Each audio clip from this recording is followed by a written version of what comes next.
लंबे इंतजार के बाद कांग्रेस ने उत्तराखंड असेंबली इंतखाब के लिए अपने 53 उम्मीदवारों की लिस्ट जारी कर दी है। दिल्ली में देर रात करीब 11:40 पर party general secretary Mukul Wasnik की तरफ से उम्मीदवारों के नामों का ऐलान किया गया। जारी की गई लिस्ट में पार्टी के सभी 9 सिटिंग अराकीन असेंबली को जगह दी गई है। खटीमा सीट पर वजीर आला पुष्कर सिंह धामी के खिलाफ पार्टी ने भुवन चंद्र कापड़ी को मैदान में उतारा है। पहली लिस्ट में 3 खवातीन को उम्मीदवार बनाया गया है। जारी की गई लिस्ट में पार्टी के रियासती सदर गणेश गोदियाल को श्रीनगर, अपोजिशन लीडर प्रीतम सिंह को उनकी रिवायती सीट चक्राता, साबिक असेंबली चेयरमैन गोविंद सिंह कंजवाल को जागेश्वर, साबिक कैबिनेट वजीर यशपाल आर्या को बाजपुर तो उनके बेटे संजीव आर्या को नैनीताल से उम्मीदवार बनाया गया है। इसके अलावा पार्टी की दिग्गज लीडर रही आंजानी इंदिरा हृदयेश के बेटे सुमित हृदयेश को हल्द्वानी से उम्मीदवार बनाया गया।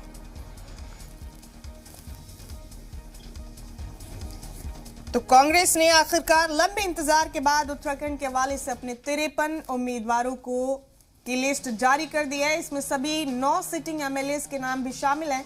बता दें आपको कि देर रात कांग्रेस ने ये लिस्ट जारी की है और अब देखना ये दिलचस्प होगा कि क्या अपनी पुरानी 9 सीटों को कांग्रेस यहाँ बचा पाएगी या कुछ और सीटें भी हासिल कर पाएगी। इंतखाबी तशहीर का तरीका क्या होगा कांग्रेस का, और ये पहली लिस्ट लंबे इंतजार के बाद कांग्रेस ने जारी की है। यहाँ एक खास बात यह है कि 53 उम्मीदवारों की लिस्ट में सिर्फ 3 खवातीन उम्मीदवारों को कांग्रेस ने टिकट देने का ऐलान किया है। अभी देखते हैं क्या इसके बाद किसी और खवातीन उम्मीदवारों को भी कांग्रेस टिकट देगी या नहीं। लेकिन लड़की हूँ लड़ सकती हूँ वाले नारे के बाद और 40% टिकट देने के ऐलान के बाद उम्मीद थी कि शायद खवातीन उम्मीदवारों की तादाद ज्यादा होगी।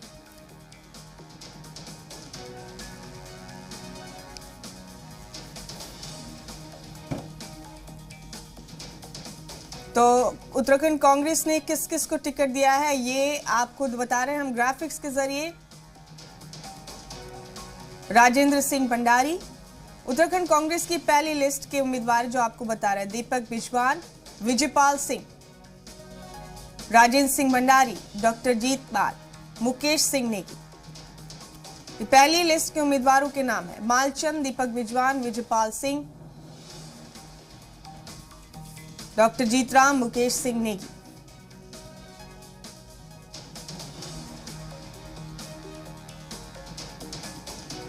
मनोज रावत,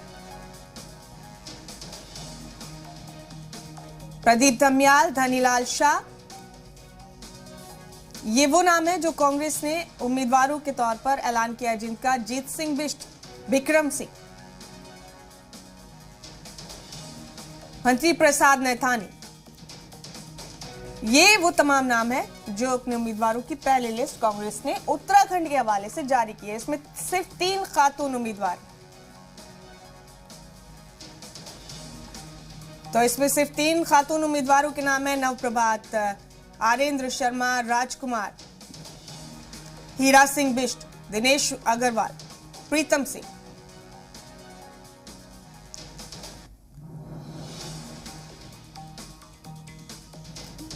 प्रीतम सिंह, दिनेश अग्रवाल, नवप्रभात, हीरा सिंह बिष्ट, आरेंद्र शर्मा और राजकुमार कांग्रेस के तमाम उम्मीदवार हैं। 53 उम्मीदवार आपको बता रहे हैं जिनकी पहली लिस्ट देर रात कांग्रेस ने जारी की।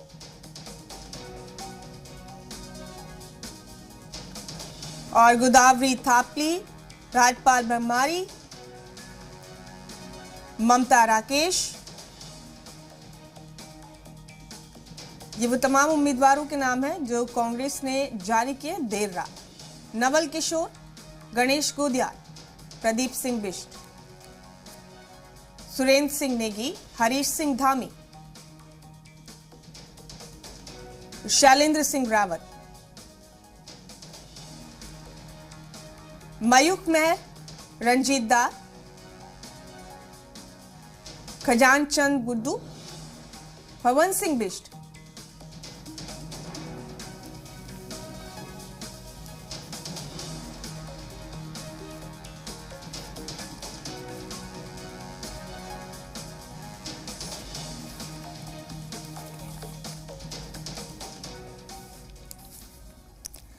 और हमारे साथ इस अहम खबर पर हमारे नुमाइंदे शुएब रजा मौजूद हैं तमाम अपडेट लेकर। शुएब, कांग्रेस ने उत्तराखंड के हवाले से देर रात 53 उम्मीदवारों की अपनी पहली लिस्ट जारी की है और सिर्फ इसमें 3 ही खातून उम्मीदवारों के नाम है। शुएब, जिस तरह से ऐलान किया था कांग्रेस ने, उम्मीद ये थी कि शायद खवातीन उम्मीदवारों की तादाद ज्यादा होगी, हालांकि अभी ये पहली लिस्ट है।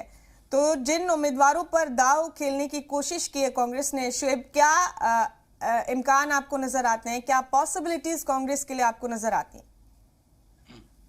देखिए, उत्तराखंड में मुमताज 70 विधानसभा सीटें हैं और लगातार कांग्रेस की जो आला कमान है या जो भी एक तरीके से इलेक्शन कमेटी है वो लगातार मंथन कर रही थी पिछले कई दिनों से और सबकी निगाहें थी कि जो लिस्ट है वो जारी होगी। देर रात इस लिस्ट को, पहली लिस्ट को जारी किया गया। 53 उम्मीदवारों का नाम इसमें शामिल है उत्तराखंड के और इसमें कुछ ऐसे नाम है जो मौजूदा जो विधायक है उनके तो नाम शामिल किए ही गए हैं। साथ ही यशपाल आर्य जो बीजेपी में चले गए थे और फिर कांग्रेस में शामिल हुए थे, उनके बेटे भी उनका भी नाम इसमें शामिल किया गया है, यानी कि बाप और बेटे यशपाल आर्य, उनके बेटे दोनों को टिकट मिला है।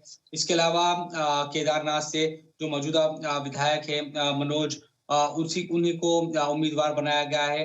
तो 53 उम्मीदवारों में इनमें बहुत ज्यादा किसी तरह का कोई झगड़ा नहीं देख पा रहे थे कि सीटों पर किसी तरह का झगड़ा हो। हालांकि कई जगहों पर सियासी जो रसाकसी है वो जरूर थी, लेकिन बाकी बची हुई जो सीटें हैं, क्योंकि इसमें देहरादून की एक भी सीट में अभी भी देहरादून से किसी का नाम जो एक तरीके से उम्मीदवार का नाम का ऐलान नहीं किया गया है। वहां पर काफी एक तरीके से आपस में एक जो उम्मीदवारों के की लिस्ट है या कहे कि सीट पर कई जो दावेदार है वो मौजूद है।